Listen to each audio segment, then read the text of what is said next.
हाय दोस्तों, आज फिर एक और कहानी के साथ तैयार है आपका स्टोरी संसार। आज की कहानी है बड़बोली बहू।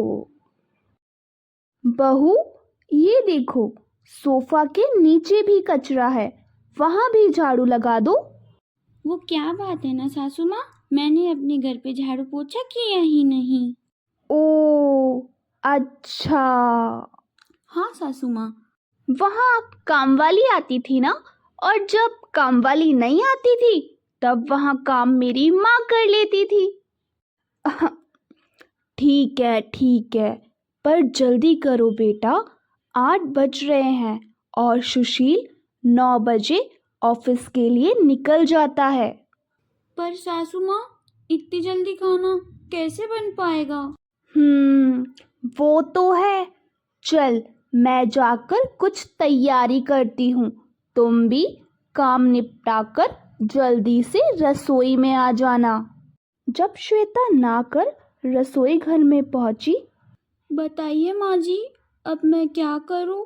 बहू, सब्जी दाल चावल सब बन गया है, आटा भी मैंने मान दिया है। बस तू अब जल्दी से रोटियां बना दे, वरना सुशील लेट हो जाएगा। पर ये क्या सासू माँ, एक ही सब्जी? तो दाल तो है ना साथ में।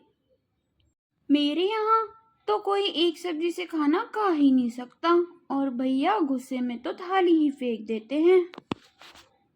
हाँ ठीक है, पर हमारे यहाँ तो एक सब्जी और साथ में दाल ही बनती है।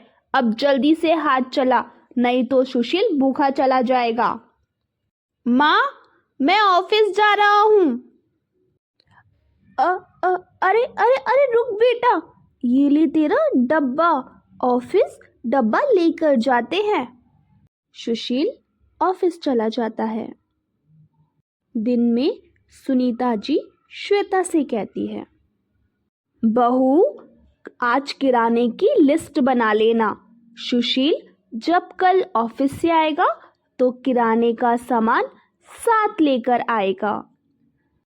ठीक है सासू माँ, बताइए क्या क्या लिखना है। अब तो रसोई तुझे ही संभालना है, अपने हिसाब से लिख ले, अंदाज तो है ना तुझे। ठीक है सासू माँ। और हाँ, पर्ची ध्यान से सुशील को दे देना, जिससे कि वो कल आते समय सामान ले ही आए। दूसरे दिन श्वेता सुशील से कहती है, मैंने आपको किराने का सामान व्हाट्सएप कर दिया है, आप किराने का सामान शाम को आते वक्त ले आइएगा।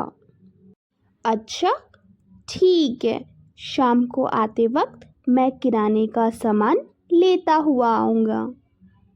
शाम को सुशील गुस्से में घर लौटता है। माँ, कहाँ हो तुम? क्या हुआ सुशील, बड़े गुस्से में लग रहा है। ये कैसा किराने का सामान लिखा था माँ? हर बार 5-6 हजार के अंदर आ जाता है, और इस बार 15,000। क्या 15,000? और नहीं तो क्या माँ, 10 किलो आटा, 20 किलो चावल, 10 किलो देसी घी, 2 किलो काजू, 2 किलो बादाम, 2 किलो पिस्ता, 2 किलो नाइजलॉन।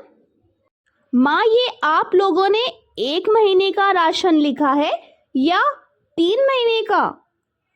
बहू, ये तूने 1 महीने का ही राशन लिखा है ना? नहीं सासू माँ, ये तो मैंने ही लिखा है। पर बेटा, इतना सामान तो किसी प्रोग्राम में आता है। नहीं सासू माँ, हमारे यहाँ तो इतना ही सामान आता है 1 महीने में। यहाँ की लिस्ट तो आपको खुद ही बनानी चाहिए थी। चुप, एकदम चुप। मुझे पता है तेरे मायके वाले कितने अमीर हैं और 1 महीने में कितना राशन मंगवाते हैं। ये क्या किया बेटा, बेचारी के ऊपर बिना मतलब चिल्ला दिया तुमने।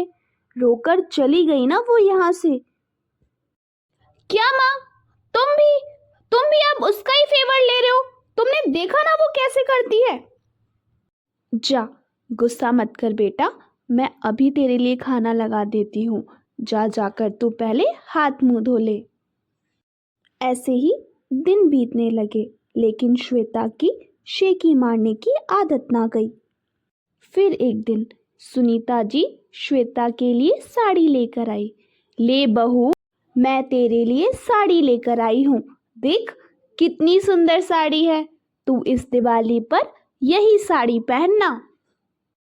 सासू माँ, लेकिन पिछले साल सेम ऐसी ही साड़ी मेरी माँ ने बर्तन वाले को दे दी थी। ऐसी साड़ी तो हमारे घर में काम वाली पहनती है। ये सब सुनकर सुशील को बड़ा ही गुस्सा आया। वो कुछ बोलने ही वाला था, लेकिन सुनीता जी ने उसे इशारा देकर बोलने के लिए मना कर दिया। अगली सुबह, बहू क्या टिफिन तैयार हो गया? सुशील को देर हो रही है ऑफिस जाने में। हाँ माँ जी, वैसे तो सब बन गया है, बस हलवा बनाना बाकी है। ला, हलवा मैं रख देती हूँ, नहीं तो वो बिना टिफिन लिए चला जाएगा। नहीं नहीं माँ जी, वैसे एक बात बोलूँ क्या? आप जैसा हलवा बनाती है ना, वैसा हलवा तो हमारे घर में किसी के गले से नीचे भी ना उतरे। हम लोगों को तो घी में तैरता हुआ हलवा पसंद है। आज सुशील के सब्र का बांध तो मानो टूट ही गया। वो अंदर कमरे में गया और हाथ में एक सूटकेस लेकर लौटा। श्वेता, श्वेता, जल्दी से यहाँ आओ। और उसे हाथ पकड़ के उसके मायके छोड़ आया। ऐसे ही कुछ दिन और बीत गए। कुछ दिन बाद सुनीता जी ने अपने बेटे से कहा, बेटा, तू तो दिन भर ऑफिस में रहता है और मैं यहाँ दिन भर घर में अकेली, पूरा घर अकेले मुझे खाने को आता है। तू श्वेता को वापस ले आना, उसके बिना मेरा घर में बिल्कुल भी मन नहीं लगता। माँ, मैं कैसे जाऊं? बड़े गुस्से में छोड़कर आया हूं उसे। पूरे दिन घर में चहकती रहती थी, घर में कभी भी सूनापन नहीं होता था। चलो, आप बोल रही हो तो देखता हूँ संडे को। ऐसे ही फिर एक दिन, सुन सुशील, तू बहू को लेने नहीं जा रहा तो कोई बात नहीं, मैं जा रही उसे लेने और मैं उसे लेकर ही आऊंगी। ठीक है माँ, अब आपने ठान ही लिया है कि श्वेता को वापस लेकर आना है, तो चलिए अपन उसे साथ में ले आते हैं। सुशील और सुनीता जी दोनों श्वेता के घर पहुंच जाते हैं उसे लेने। श्वेता की माँ कहती है, आ गए आप दोनों, कैसी रही आप दोनों की तीर्थ यात्रा? सुनीता जी और सुशील दोनों को कुछ समझ नहीं आता। वो दोनों एक दूसरे को देखने लग जाते हैं। तभी श्वेता बोलती है, वो क्या है ना, मैंने ही माँ को बोला था कि माँ जी और सुशील जी तीर्थ यात्रा पे गए हैं, तभी मुझे जल्दबाजी में यहाँ छोड़ गए। ओ अच्छा, बढ़िया बढ़िया, हमारी तीर्थ यात्रा बहुत ही अच्छी गई। चलो श्वेता, अब जल्दी से पैकिंग कर लो, हमें जल्दी निकलना होगा। वो समधन जी, आपको पता है ना, जाने का रास्ता थोड़ा सही नहीं है, तो टाइम से हम घर पहुंच जाए तो ज़्यादा सही रहेगा। हाँ समधन जी, बात तो वैसे आपकी सही है, लेकिन आप इतनी दूर से आई हैं और हमने खाने की भी पूरी तैयारी कर रखी है। आप खाना खा कर जाइए, और पैकिंग वो तो हमने पहले से ही कर ली थी। खाना खाने के बाद श्वेता की माँ सुनीता जी से कहती है, खाने में कुछ कमी रह गई हो तो माफ़ कर दीजिएगा समधन जी, क्योंकि श्वेता ने बताया था हमारे घर में तो 4-5 सब्जी बन जाती है एक ही टाइम पर। एक सब्जी तो हमारे घर में किसी के गले से नीचे भी नहीं जाती। सुशील मन ही मन सोचता है, अच्छा तो मैडम जी अपने ससुराल की तारीफों के पुल मायके में बांध रही है। घर आकर सुनीता जी श्वेता से कहती है, बहू तुम दोनों घरों की इज्जत बनाए रखना चाहती हो, ये बहुत अच्छी बात है, लेकिन झूठ की नींव पर नहीं। आप सही कह रही हैं सासू माँ, मुझे अब ये समझ आ गया है। दोस्तों, आपको हमारी ये कहानी कैसी लगी हमें कमेंट में ज़रूर बताइएगा।